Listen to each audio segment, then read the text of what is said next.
E aí pessoal, bem-vindos ao canal Toda História. Hoje nós vamos ter uma aula muito interessante sobre a grande conquista da América pelos europeus.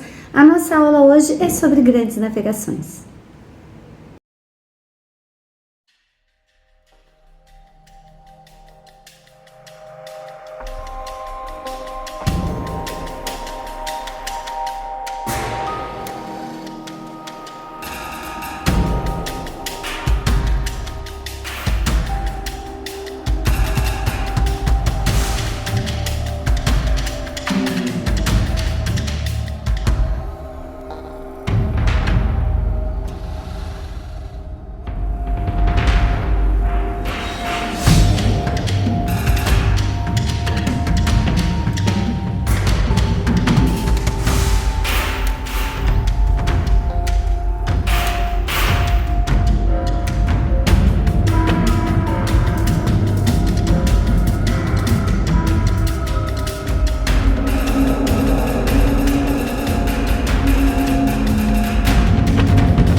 Nós chamamos de grandes navegações a conquista do Oceano Atlântico, especialmente a conquista do Oceano Atlântico pelos países ibéricos, Portugal e Espanha.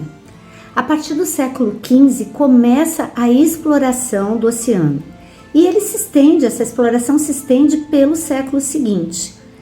Por que ela começou? Como ela começou? Quais foram os caminhos? O que tornou Portugal o país pioneiro dessa exploração do Oceano Atlântico? É o que a gente vai ver hoje neste vídeo do canal Toda História. Como é que aconteceram as grandes navegações? Até o século XV, o Oceano Atlântico era um grande mistério. O terraplanismo era a única alternativa de explicação para a existência de Deus no céu e o homem na terra. Então, o oceano era, na verdade, um lugar que poderia ser o final do mundo. Olhar para o Oceano Atlântico dava aquela sensação, né? Que a gente tem quando a gente chega na beira da praia. A gente chega na beira da praia. Primeiro, não sei se vocês já observaram, quando tu chega na beira da praia, tu vai descendo, né? Em geral, tu desce. E se a tua praia que tu frequenta, ela é plana, quando tu entra no mar, tu vai descer, porque tu vai a nível do mar, né? Que é o lugar mais baixo do planeta, ao nível do mar. Então, também acontecia isso com os europeus. Quando eles chegavam à beira do oceano, nas praias, eles tinham a sensação de descida e quando eles olhavam o horizonte era plano. Então, aquela tendência de acreditar no terraplanismo era muito grande, assim como a tendência de se acreditar, olhando para o céu, que o Sol girava em torno da Terra e não a Terra que girava em torno do Sol.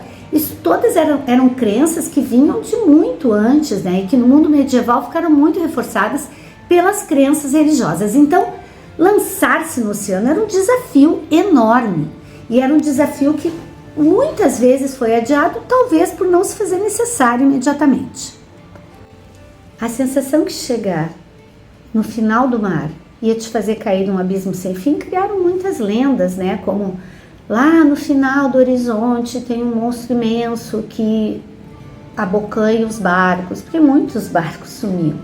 Muitos barcos iam até uma parte e sumiam, porque não eram preparados, não eram embarcações prontas para um oceano, daquele volume que era o Oceano Atlântico, pegavam ventos e realmente naufragavam. Alguns voltavam e contavam histórias fantásticas para explicar suas voltas, né? Então tudo isso foi criando uma série de lendas, porém o renascimento cultural chegou e novos navegadores começaram a percorrer os mares, né? Percorrerem outros mares que não o mar Mediterrâneo e outras terras que não a Europa e a costa da Ásia e da África, né? Como é o caso de Marco Polo. Então esses homens, como Marco Polo, depois Nicolau Copérnico e mais tarde um pouquinho Galileu Galilei, lançaram novos pensamentos, nova mentalidade, né? Quando Copérnico lança o heliocentrismo e é condenado pelo Santo Ofício por isso, e depois Galileu cria um telescópio, eu sempre chamo de microscópio, um telescópio para olhar o céu e começa a reafirmar as ideias do Copérnico. Todas essas ideias, por mais que elas fossem condenadas e abafadas naquele momento histórico pela própria Igreja Católica, elas lançam dúvidas e lançam vontades e desafios e curiosidades, né? Isso tudo planta na inquietação do homem europeu daquele momento uma vontade de facilitar a sua própria vida, de melhorar a sua mobilidade, de explorar novas terras. E o interesse de explorar novas terras não surgiu do nada. Era um momento histórico em que isso se fazia muito necessário. Em 1453, os turcos tomam Constantinopla. É o fim do Império Romano do Oriente. Com isso, a mobilidade comercial de cidades como Gênova e Veneza vão ter um impedimento importante. Sobem os preços, vamos ter novos impostos a pagar para este conquistador do Império Romano do Oriente e vai haver um impedimento do fluxo livre comercial que existia antes da tomada de Constantinopla. Além disso, as novas monarquias nacionais e seus reis absolutistas tinham interesses diversos. Além dos problemas que Gênova e Veneza estavam tendo pela tomada de Constantinopla, Portugal, que era uma monarquia, a pioneira monarquia, né, nacional europeia, tinha um grande problema, não conseguia se expandir para o lado da Espanha e da Península Ibérica. Ele tinha à sua frente somente o Oceano Atlântico, então ele tinha um grande interesse em chegar às Índias, como todas as outras monarquias europeias estavam chegando às Índias para praticar o comércio, que também estava acontecendo o renascimento comercial neste momento, né? Ele tinha interesse de chegar às Índias por outro caminho que não fosse os caminhos terrestres, impedidos pelas próprias monarquias nacionais que surgiam, pelos caminhos marítimos impedidos pelos árabes. Ele queria um novo caminho para as Índias. E o que ele tinha na frente, qual era o seu quintal? O Oceano Atlântico. Já no início do século XV, Portugal se dedica a um estudo de navegação para poder então explorar esse seu quintal que lhe permitiria fazer viagens que chegassem às Índias por outros caminhos em que ele não tivesse impedimentos. Nessa época ele teve a ajuda do seu monarca navegador, né, Dom Henrique, que vai estimular os estudos de navegação em Portugal. Então Portugal, já no início do século XV, em 1415, por exemplo, ele já se dedica e já faz a sua primeira conquista, que é a conquista de Ceuta. O que possibilitou a Portugal este pioneirismo? A necessidade. Todos os países que dão seus grandes impulsos pioneiros, eles são movidos pela necessidade, pelos impedimentos que ele tem de crescimento. E Portugal foi lançado às grandes navegações pelas suas necessidades de expansão, que eram apenas e tão somente para o Oceano Atlântico, né? Pelo tamanho, pela situação e pela circunstância das suas fronteiras. E foi o chamado Infante Dom Henrique que deu a Portugal a oportunidade de criar uma escola de navegação na sua residência no Algarve, em Sagres, a Escola de Sagres.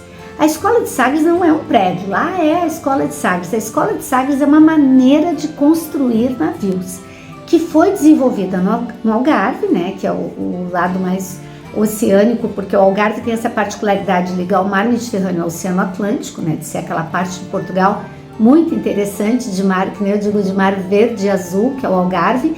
E lá o Infante Dom Henrique reunia cosmógrafos, geógrafos, construtores, né, de navios, armadores de navios, para fazer estudos neste lugar em que o mar misturava, né, o oceano com o mar Mediterrâneo e que possibilitava tantos testes. Se criou então a escola de navegação mais importante da Europa, a Escola de Sagres. O Infante Dom Henrique patrocinava viagens de teste, e essas viagens de teste elas começaram a partir da costa da África. Então a gente tem de 1415 a 1557 uma conquista imensa de Portugal por toda a costa da África. Eles começaram a navegar com seus navios de costa a costa, né? Eles iam de porto a porto pela costa da África. E isso possibilitou então que eles ocupassem Ceuta, a Ilha da Madeira, os Açores, Cabo Bojador, arquipélago de Verde e aí por diante até chegar então no porto de Macau, na China. né? Portugal foi se expandindo através dessa navegação cuidadosa pelo Oceano Atlântico, que foi dobrando, né, todos os seus desafios, né? Portugal foi responsável por fazer o contorno da África, né? Durante muito tempo, quando eles chegavam na altura da cidade do Cabo, eles tinham que voltar por inúmeros problemas. Um dos problemas é muito interessante, além do Cabo, né, da parte do Cabo ser um lugar muito ventoso, que era chamado de Cabo das Tormentas, eles tinham um animalzinho que se grudava no casco do navio, o teredo, que funcionava como se fosse um cupim do mar, que acabava corroendo o casco do navio, né, e causando apodrecimentos e até inundações e afundamentos de navios. Então, além das tempestuosas águas do Oceano Atlântico e dos desafios com encontros e tomadas de terras, eles tinham esse probleminha da natureza, que era o teredo, que eles custaram muito a debelar, né, com invernizamentos e cuidados maiores. Enfim, quando Bartolomeu Dias cruza o Cabo das Tormentas, ele passa a chamá-lo de Cabo da Boa Esperança. E Portugal então se torna, entre o final do século XV e o início do século XVI, o pioneiro das grandes navegações.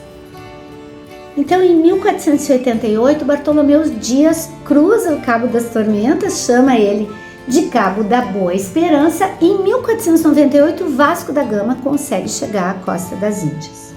Em 1500, Pedro Álvares Cabral acha as terras do Brasil. Este tipo de navegação que permitiu a Portugal conquistar toda a costa da África e atingir as Índias, ela é chamada de navegação de cabotagem, em que tu navegas sem perder a costa de vista. Isso dava uma segurança para os portugueses e eles não se lançavam no oceano desconhecido. Ainda assim, conseguiram atingir as Índias. Porém, lançar-se no oceano desconhecido era uma tarefa muito desafiadora. E quem teve essa coragem não foi Portugal. Mas este caminho que Portugal encontrou era dele. Era o caminho da costa da África, que foi contornando até chegar às Índias. A chegada de Pedro Álvares Cabral em 1500 à América, ela não é um acaso. É que antes, o segundo país a se lançar nas grandes navegações tinha chegado à América, com um navegador genovês que tinha pedido para os reis portugueses financiarem a sua viagem. Mas foi Fernando de Aragão e Isabel de Castela que resolveram atender a Cristóvão Colombo e deixaram com que ele se lançasse a uma procura através de um outro caminho para as Índias. Este caminho, então, a oeste. Colombo iria atravessar o Oceano Atlântico. Apesar de Colombo ter descoberto este novo mundo, ele morreu afirmando que tinha descoberto o subcontinente indiano. Quem desfez essa ideia foi Américo Vespúcio, que em 1499 chega numa expedição ali na região da Venezuela e acaba confirmando que se tratava de um novo continente. Quando ele chega à Europa de volta em 1504, então ele confirma que era um novo continente, não um subcontinente indiano. A partir dessa afirmação, o nosso continente se chama América, né? Porque quem falou que ele era um outro continente foi o Américo Vespúcio.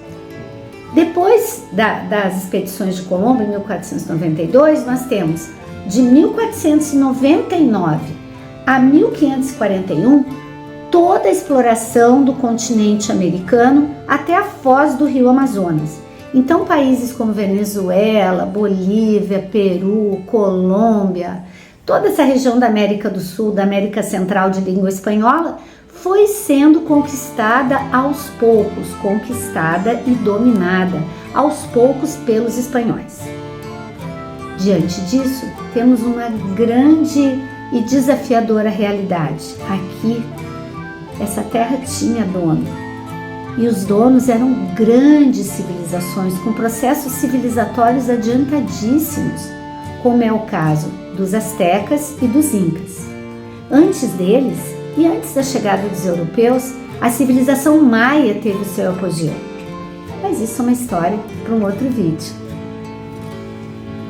E essa foi a nossa aula de grandes navegações. Eu espero que vocês tenham gostado, tenham aprendido e que voltem aqui para curtir, compartilhar, contar para os seus amigos que aqui neste canal a gente aprende toda a história. Tchau, até a próxima aula!